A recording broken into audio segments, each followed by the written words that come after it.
I was 18. It was my high school job. So it was a parking garage. The parking garage is like 2 blocks long, five levels deep. And then squished in were three different like hotels and apartment buildings, high rises, and then there was a gas station.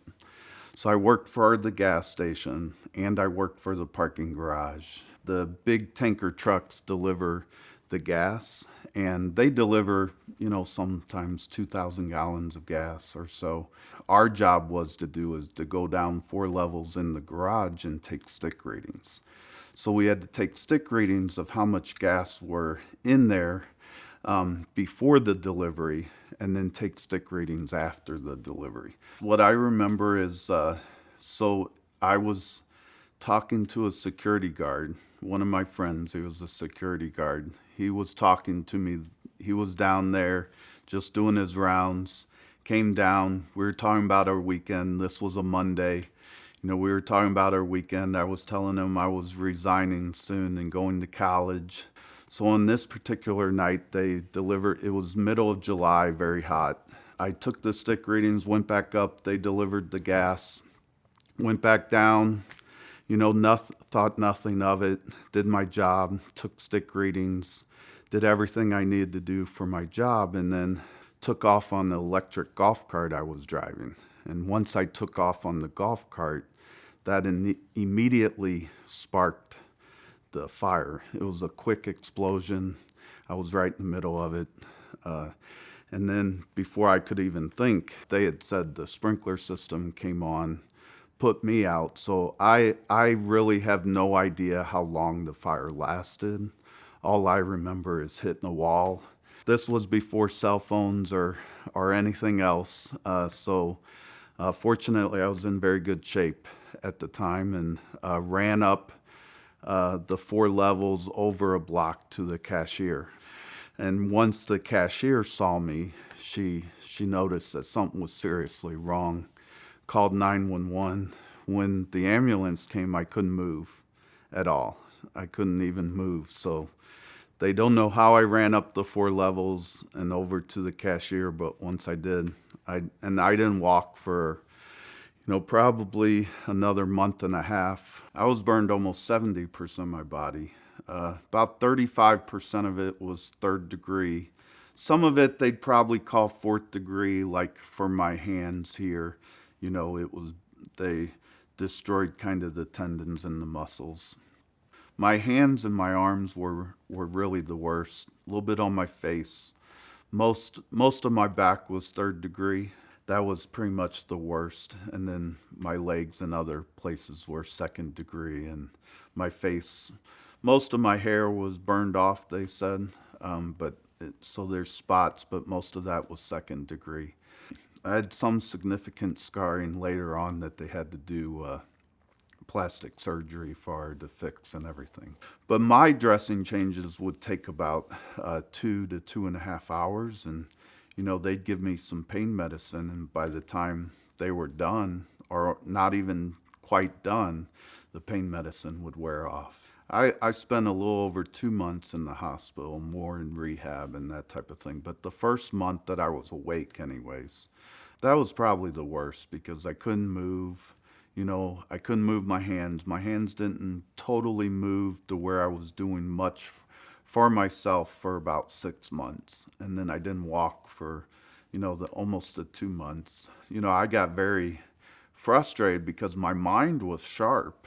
Once they didn't have to give me so much pain medicine, my mind was pretty sharp. But I couldn't move, and then I'd want to get up. And so I got up a lot of times and would fall and bust something open, and then they'd have to do a procedure or something again, and that'd be frustrating. So then I just got pretty angry, and the combination of not going to college and not all that setting in of possibly not having a future or something like that, it was kind of just made me not want to do anything. So anybody that would come into the room, I'd just say, get the blank out. And I wouldn't want them even coming in my room, especially, an occupational therapist or a physical therapist. It's like, no, you can just leave. Yeah, I mean, I pretty much had given up, and I kind of just internalized everything, and I didn't want to I didn't want to worry about it, so I didn't talk about it. I will have to say a lot of people came into my life to save my life multiple times, not just from the fire and the burns. Of course, I credit sprinkler systems for saving my life, and then I credit the fire EMS personnel, first responders, for keeping me alive and getting me to the hospital, and then all the nurses and therapists. I mean, my occupational therapist, if I were to ever think of a love-hate relationship in ever that I had, it would be my occupational therapist, because I hated her. And I don't use hate very much in my life, but I hated her. I hated her coming into the room. I hated her knocking on the door. I hated everything about the procedures but she helped me realize, how do I use my hands now? To actually put on my clothes again, to feed myself, to do all those activities of daily living that, I just took for granted.